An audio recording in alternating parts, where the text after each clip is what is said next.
बिस्मिल्लाहिर्रहमानिर्रहीम। अस्सलाम वालेकुम। मैं हूं अमानुल्लाह और आप देख रहे हैं मेरा YouTube channel doctor Aman's video. Dear viewer, आज का जो ये लेक्चर है इसमें हम डिस्कस करेंगे इनेट इम्यून रिस्पॉन्स को।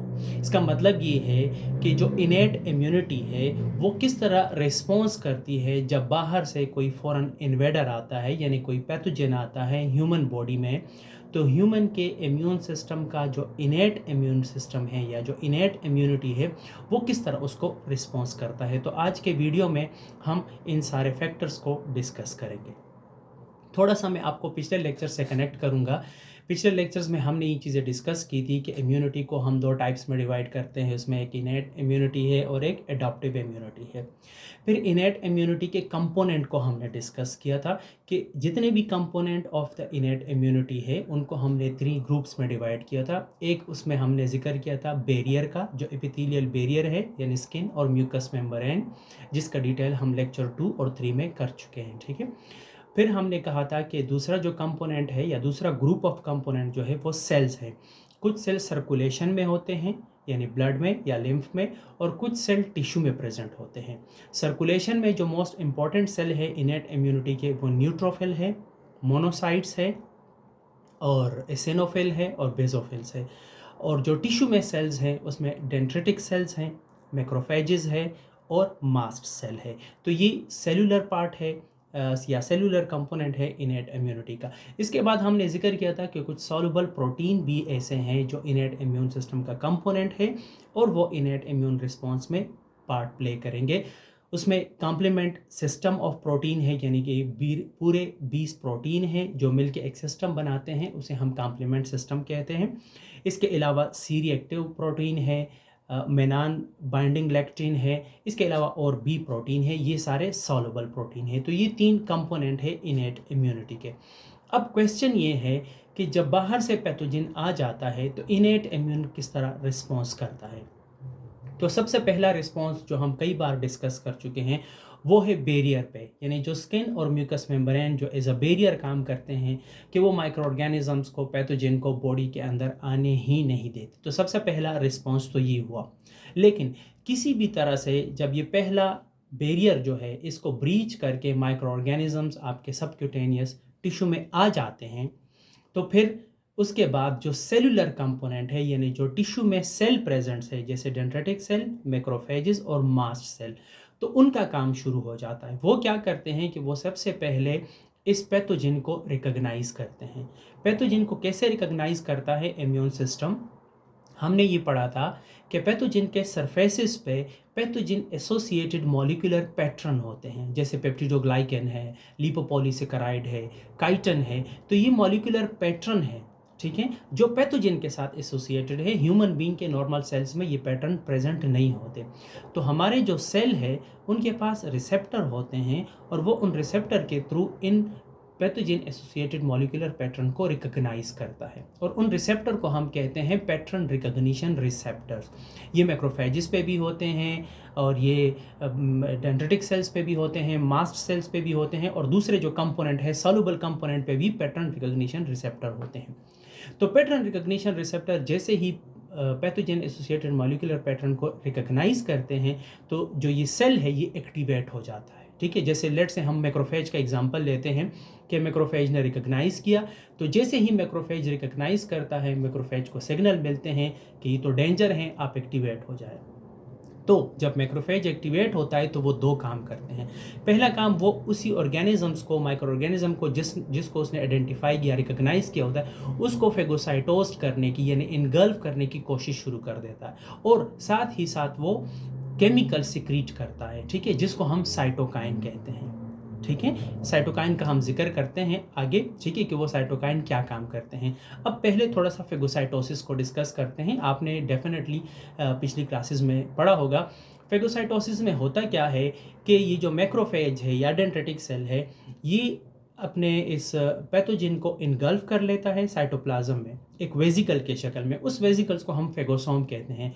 वो फेगोसोम आगे जाके लाइसोसोम के साथ मिलता है और फेगोलाइसोसोम्स एक बड़ा वैक्यूल बन जाता है। ठीक है, जब ये फेगोलाइसोसोम बन जाता है तो मैक्रोफेज में कुछ सिग्नल पाथवेज एक्टिवेट होते हैं और वो लाइसोसोम्स के अंदर जो एंजाइम सिस्टम्स हैं उसको एक्टिवेट कर देते हैं कि जिस माइक्रो ऑर्गेनिजम्स को हमने फेगोलाइसोसोम्स में बंद किया है इसको किल कर दो। ठीक है, तो 3 इंपॉर्टेंट पाथवे का मैं जिक्र करूंगा। एक फेगोसिटिक ऑक्सीडेजेज है, उनका काम क्या है कि वो मॉलिक्यूलर ऑक्सीजन को कन्वर्ट करते हैं सुपर ऑक्साइड एनॉइन में या फ्री रेडिकल में। ठीक है, जिसको फ्री रेडिकल में कन्वर्ट करते हैं, और इनका काम, और इस प्रोसेस को ऑक्सीडेटिव बर्स्ट या रिस्पिरेटिव बर्स्ट कहते हैं।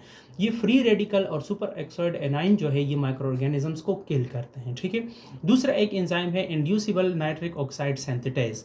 उसका काम क्या है कि वो अर्जिनिन को कन्वर्ट करता है जो अमाइनो एसिड है नाइट्रिक ऑक्साइड में, और नाइट्रिक ऑक्साइड आपको पता है कि लीथल है माइक्रो ऑर्गेनिजम्स के लिए, तो वो भी माइक्रो ऑर्गेनिजम्स को किल करता है। तीसरा एक ग्रुप ऑफ प्रोटीएजेज है जो लाइसोसोम के अंदर प्रेजेंट होता है, वो भी एक्टिवेट हो जाते हैं और वो माइक्रोबियल प्रोटीन को डिग्रेड करते हैं और इसी तरह वो माइक्रो ऑर्गेनिजम्स को किल करते हैं। तो एक तो एक्टिवेटेड सेल फेगोसाइटोसिस शुरू कर लेते हैं ताकि उसको इनगल्फ करके उसको वहीं पे ही किल करना शुरू कर दे। ठीक है, अच्छा, दूसरा मैंने आपको कहा था कि वो साइटोकाइन भी सिक्रीट करते हैं। तो साइटोकाइन का काम क्या है, पहले हम जिक्र करते हैं कि 3 इंपॉर्टेंट साइटोकाइन सिक्रीट करते हैं, चाहे माइक्रोफेज हो चाहे डेंड्रिटिक सेल हो। वो क्या करते हैं, एक ट्यूमर नेक्रोसिस फैक्टर सिक्रीट करते हैं, इंटरल्यूकिन 1 सिक्रीट करते हैं, इंटरल्यूकिन 6 सिक्रीट करते हैं और इंटरल्यूकिन 8 सिक्रीट करते हैं। इसमें ट्यूमर नेक्रोसिस फैक्टर, इंटरल्यूकिन 1 और इंटरल्यूकिन 6। तो ट्यूमर नेक्रोसिस फैक्टर और इंटरल्यूकिन का काम क्या है कि जो करीबी वेन होते हैं यानी वेन्यूल्स होते हैं, क्योंकि टिश्यूज़ में तो छोटे छोटे वेन होते हैं ना, जिसको हम वेन्यूल कहते हैं, वो टिश्यू को फूड सप्लाई करते हैं और वहाँ से जो है जो गंदगी और मेटाबोलाइट्स होते हैं वो लेकर जाते हैं वापस। तो ये ट्यूमर नेक्रोसिस फैक्टर और इंटरल्यूकिन 1 जो है वो उस वेन्यूल के एंडोथीलियल सेल पे अटैक करते हैं। एंडोथीलियल सेल आपको पता है कि जिससे वेसल वाल बने होते हैं वो एंडोथीलियल सेल्स होते हैं, तो वो एंडोथीलियल सेल पे एक्ट करते हैं। एक तो वहाँ उनके बीच ना उसको डायलेट करते हैं, एंडोथीलियल सेल को एक दूसरे से दूर कर देते हैं। दूसरा काम ये करते हैं कि एंडोथीलियल सेल को वो एक्टिवेट करते हैं कि आप अपने सरफेस पे ई सेलेक्टिन, एक लिगेंड है, ई सेलेक्टिन सिक्रीट कर ले या एक्सप्रेस कर ले, सिक्रीट नहीं बल्कि एक्सप्रेस कर ले। तो एंडोथीलियल एक तो आपस में एक दूसरे से जो टाइटली जंक्शन होते हैं तो वो दूर हो जाते हैं, उनमें एक फासला आ जाता है, जिसकी वजह से जो वेसल्स है, वेन्यूल्स जो हैं वो लीकी हो जाते हैं, तो ब्लड या ब्लड के अंदर जो प्रोटीन है वो उससे टिश्यू में जा सकते हैं। ठीक है, जिसे वेसोडाइलेशन कहते हैं। तो एक तो वेसोडाइलेशन हो जाती है।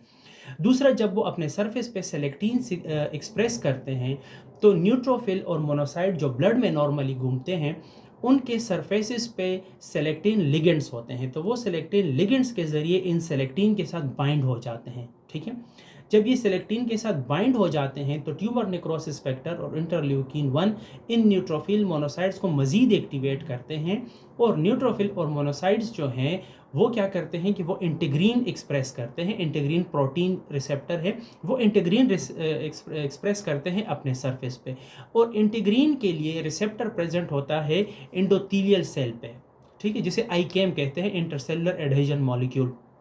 तो ये इंटीग्रीन इस आईकेम के साथ अटैच हो जाता है, जिसकी वजह से मोनोसाइट या न्यूट्रोफिल जो है वो फर्मली एडहेजन यानी सख्ती से बाइंड हो जाता है एंडोथीलियल सेल के साथ, या आप कह सकते हैं कि वो जो छोटे छोटे वेन या वेन्यूल है उनके वॉल के साथ वो अटैच हो जाते हैं। जब वो अटैच हो जाते हैं तो मैंने आपको कहा था कि एक इंटरल्यूकिन 8 भी सिक्रीट करते हैं। इंटरल्यूकिन 8 जो है वो कीमो अट्रैक्टेंट है, वो न्यूट्रोफिल को, मोनोसाइट्स को अट्रैक्ट करता है इन्फेक्शन की साइट की तरफ, जिसको कीमोकाइन कहते हैं। ठीक है, तो ये कीमोकाइन जो है ये न्यूट्रोफिल और मोनोसाइट जो फर्मली अटैच हुआ है उसको सिग्नल देता है कि आप अपने स्ट्रक्चर को चेंज कर दे, अपना साइटोस्केलेटन सिस्टम जो है उसको चेंज कर दे, और जो एंडोथीलियल के बीच स्पेस बना है वेसोडाइलेशन की वजह से उस स्पेस के थ्रू आप टिश्यू में आ जाए, क्योंकि आपकी टिश्यू में ज़रूरत है। तो इसी तरह ये टिश्यू में चले जाते हैं, जिसको रिक्रूटमेंट ऑफ द सेल या सेल इन्फिल्ट्रेशन कहते हैं। तो जब ये वहाँ पे चले जाते हैं क्या नाम है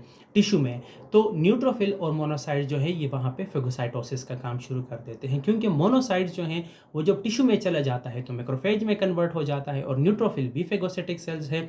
तो वहाँ पे जो टिश्यू के अपने मैक्रोफेज पहले से प्रेजेंट होते हैं या डेंड्रिटिक सेल्स, वो तो ऑलरेडी फेगोसाइटोसिस कर रहे होते हैं, वो भी साइटोकाइन सिक्रीट करते हैं।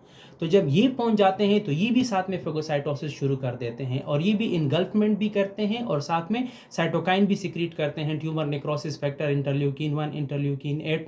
और उसके साथ साथ ये जो वेजोडाइलेशन हो जाती है तो ब्लड के जो प्रोटीन है जिसमें से कॉम्प्लीमेंट प्रोटीन सबसे इंपॉर्टेंट है वो इनएक्टिव फॉर्म में होता है। लेकिन चूंकि ये वेजोडाइलेशन की वजह से ब्लड के प्रोटीन जो है वो टिश्यू में चले जाते हैं, तो टिश्यू में जब वो देखते हैं कॉम्प्लीमेंट प्रोटीन कि यहाँ तो फॉरेन पार्टिकल आए हुए, पैथोजन आया है, तो कॉम्प्लीमेंट भी एक्टिवेट हो जाते हैं। जब कॉम्प्लीमेंट एक्टिवेट हो जाते हैं तो आपको पता है कि कॉम्प्लीमेंट पूरे 20 कॉम्प्लीमेंट का एक सिस्टम है, ठीक है। तो ये इनएक्टिव फॉर्म में होता है, तो जब ये एक एक्टिवेट होता है तो दूसरे को एक्टिवेट करता है, तीसरे को, इस पे हम पूरा लेक्चर करेंगे।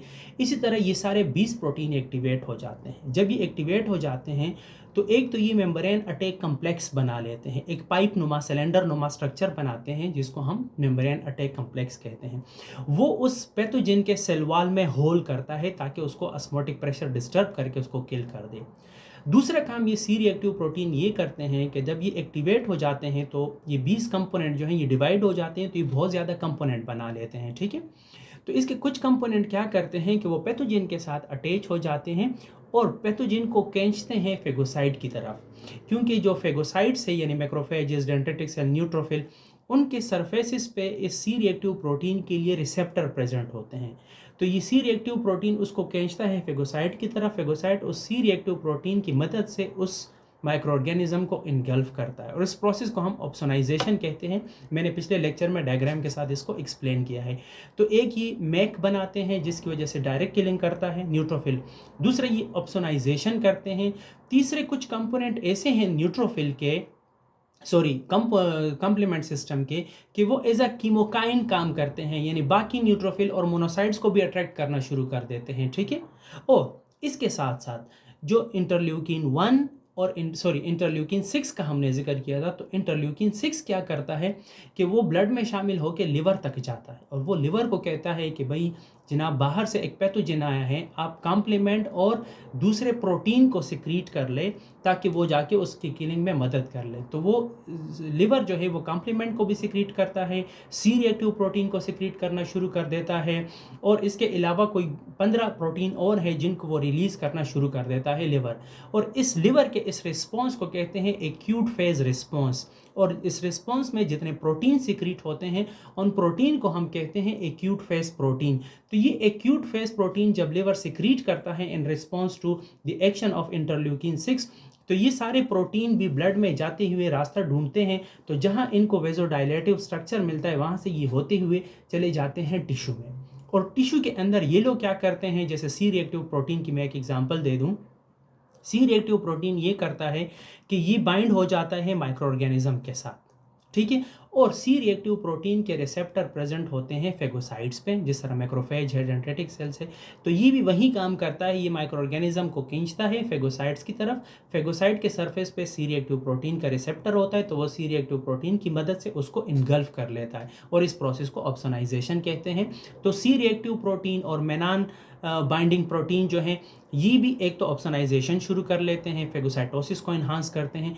दूसरा इनमें एक प्रॉपर्टी ये भी होती है कि ये मजीद और कॉम्प्लीमेंट को भी एक्टिवेट करना शुरू कर देते हैं, क्योंकि सी रिएक्टिव प्रोटीन और मेनान बाइंडिंग प्रोटीन जो एक्यूट फेज प्रोटीन है ये क्या करते हैं कि इनमें ये एबिलिटी होती है ये कॉम्प्लीमेंट को भी मजीद एक्टिवेट करना शुरू कर दें, तो ये मजीद जो इनएक्टिवेटेड कॉम्प्लीमेंट प्रोटीन है उनको भी एक्टिवेट करना शुरू कर देते हैं। तो जब कॉम्प्लीमेंट एक्टिवेट होता है तो मजीद और जो है वो किलिंग ऑफ माइक्रो ऑर्गेनिज्म करता है, मजीद ऑप्सोनाइजेशन में इजाफा होता है, कीमोकाइन में इजाफा होता है, तो इसी तरह ये प्रोसेस बढ़ता चला जाता है, ठीक है। और इस सारे मैकेनिज्म को हम क्या कहते हैं, इस सारे मैकेनिज्म को हम कहते हैं एक्यूट इन्फ्लेमेटरी रिस्पॉन्स। तो इनेट इम्यून सिस्टम जो है ये एक्स्ट्रा सेलुलर बैक्टीरिया और फंजाई के अगेंस्ट क्या करता है, एक्यूट इन्फ्लेमेटरी रिस्पॉन्स डेवलप करता है और इसी तरह से उनको किल करने की कोशिश करता है, ठीक है। अच्छा, अब बात आती है कि अगर वायरस आ गया तो फिर वायरस तो सेल के बाहर नहीं रहता, क्योंकि वायरस तो ऑब्लिगेट इंट्रासेलुलर पैरासाइट है, वो तो सेल के अंदर ग्रो करेगा। फिर इनेट इम्यून सिस्टम उनको किस तरह किल करता है, तो वायरस के अगेंस्ट इनेट इम्यून सिस्टम इस तरह करता है कि जब वायरस आ जाए तो मैक्रोफेजेस, डेंड्रिटिक सेल्स जो है उसको रिकग्नाइज करते हैं कि वायरस आ गया है। तो जब वो उसको रिकग्नाइज करते हैं तो मैक्रोफेजेस और डेंड्रिटिक सेल उसको रिकग्निशन के बाद ट्यूमर ने सॉरी इंटरल्यूकिन 1 यानी इंटरल्यूकिन अल्फा और बीटा, इनको कंबाइनली इंटरल्यूकिन 1 कहा जाता है। तो sorry, I am really sorry, interferon 1 not interleukin, interferon 1, ठीक है, जो इंटरफेरॉन अल्फा और इंटरफेरॉन बीटा दोनों को कंबाइनली इंटरफेरॉन 1 कहा जाता है। तो ये जो डेंड्रिटिक सेल और मैक्रोफेजेस जब वायरस को रिकॉग्नाइज करते हैं तो ये इंटरफेरॉन 1 प्रोड्यूस कर देते हैं, ठीक है। ये इंटरफेरॉन 1 क्या करते हैं कि ये बॉडी के जो नॉर्मल सेल्स है ये उन पे अटैच हो जाता है, क्योंकि बॉडी के सेल्स पे इंटरफेरॉन 1 के रिसेप्टर प्रेजेंट्स होते हैं। तो जब ये उन पे अटैच हो जाता है तो बॉडी को सिग्नल मिलते हैं कि बाहर से वायरस आया है तो हमारे लिए ख़तरा है। इसलिए सेल के अंदर कुछ जीन जो है वो टर्न ऑन हो जाते हैं, जिसमें से most commonly phosphorylation of the initiation factor हो जाता है, यानी कि प्रोटीन इनिशिएशन फैक्टर जो है वो कॉम्प्लीमेंट जो प्रोटीन की इनिशिएशन करता है, ट्रांसलेशन की इनिशिएशन करता है, उसकी फॉस्फोराइलेशन कर देता है सेल। तो सेल अपने अंदर जो प्रोटीन बन रहा होता है उसको रोक लेता है। क्यों रोकता है मैं बताता हूँ। और दूसरा, सेल अपने अंदर आरएनएजेस को जो है एक्टिवेट करता है। आरएनएजेस क्या करते हैं कि वायरस का आरएनए जो है उसको तोड़ते हैं। तीसरा काम सेल ये करते हैं कि सेल कुछ केमिकल सिक्रीट करता है अपने अंदर, उसके ज़रिए वो वायरस के जीन के एक्सप्रेशन को रोकता है। और जो वायरस के डिफरेंट कंपोनेंट बन जाते हैं तो जब वो आपस में मिलकर वायरस बनाते हैं, क्योंकि वायरस की तो असेंबली होती है ना, प्रोटीन कोड बनता है, न्यूक्लिक एसिड बनते हैं, फिर आपस में मिलते हैं तो वायरस बनता है, क्योंकि वो तो नॉन लिविंग सब्सटेंस है तो उसकी असेंबली होती है, ठीक है, रिप्रोडक्शन इस तरह नहीं होती। तो सेल क्या करता है कि वायरस की असेंबली को और वायरस जीन के एक्सप्रेशन को रोक लेता है, क्योंकि आपको पता है कि वायरस जो है वो इंट्रासेलुलर पैरासाइट है, वो होस्ट सेल की मशीनरी को यूज़ करता है, प्रोटीन भी उससे बनवाता है। तो इसलिए वो सेल क्या करता है कि प्रोटीन बनाना ही बंद कर देता है, अपना भी नहीं बनाता तो वायरस के भी नहीं बनते। इसी तरह वायरस के जो प्रोटीन बन जाते हैं, ठीक है, तो उसको असेंबल होने नहीं देता ताकि वो कंप्लीट वायरस ना बन जाए, और इस पूरे स्टेट को कहते हैं एंटीवायरल स्टेट। तो इनेट इम्यून सिस्टम जो है वो वायरस के साथ इस तरह मुकाबला करता है कि इंटरफेरॉन अल्फा सिक्रीट कर देता है, और इंटरफेरॉन अल्फा जो है वो सेल के अंदर एंटीवायरल स्टेट क्रिएट कर देता है। तो जो सेल इन्फेक्टेड है उनके अंदर भी एंटीवायरल स्टेट क्रिएट हो जाता है, जो अभी इन्फेक्टेड नहीं हुए उनके अंदर भी एंटीवायरल स्टेट क्रिएट हो जाता है। इसके साथ साथ ये इंटरफेरॉन जो है ये जाके नेचुरल किलर सेल को भी एक्टिवेट करते हैं। नेचुरल किलर सेल का काम क्या है कि वो आके इन्फेक्टेड सेल को रिकॉग्नाइज करता है, बॉडी के इन्फेक्टेड सेल को, क्योंकि नेचुरल किलर सेल जो है वो डायरेक्टली माइक्रो ऑर्गेनिजम्स को कुछ भी नहीं कहता, वो उन बॉडी के सेल को रिकॉग्नाइज करता है जो इन्फेक्टेड होते हैं और उनको किल करता है। ठीक है, कैसे किल करता है ये मैंने प्रीवियस लेक्चर में एक्सप्लेन किया था। तो वो उनको किल करना शुरू कर देता है। तो वायरस के अगेंस्ट नेचुरल किलर सेल और इंटरफेरॉन अल्फा को यूज करता है इनेट इम्यून सिस्टम, और एक्स्ट्रा सेलुलर बैक्टीरिया और फंजाई के अगेंस्ट इन्फ्लेमेटरी रिस्पॉन्स यूज करता है, जिसमें से फेगोसाइटोसिस, कॉम्प्लीमेंट और ये सारे मिलके एक कंबाइन एक्शन करते हैं। ठीक है, ये दो काम है। तीसरा काम इनेट इम्यूनिटी का ये है कि साथ साथ एडॉप्टिव इम्यून सिस्टम को भी एक्टिवेट करते हैं, जो दूसरा part of the immune system है, जो हम आगे लेक्चर्स में डिटेल से डिस्कस करेंगे। मैंने पॉइंट लिखे थे, कोई चीज़ रह तो नहीं गई, मैं देख लूँ। आई थिंक सो कि तकरीबन सारी चीज़ें हो गई, सिवाय एक चीज़ के कि इंटरल्यूकिन 6 जो है वो कोर्टिसोल सिक्रीट करता है, जिसकी वजह से वो हाइपोथैलेमस पे एक्ट करते हैं, जिसकी वजह से बॉडी का टेम्परेचर इंक्रीज होता है। तो ये जो फीवर है ये भी इनेट इम्यून सिस्टम का एक रिस्पॉन्स है, क्योंकि हायर टेम्परेचर, वो टेम्परेचर हाई करता है माइक्रो ऑर्गेनिज्म के लिए, ताकि माइक्रो ऑर्गेनिजम्स का जो ग्रोथ है वो रुक जाए, उस ग्रोथ को रिटर्ड करने के लिए। तो फीवर भी इनेट इम्यून सिस्टम का ही एक रिस्पॉन्स है।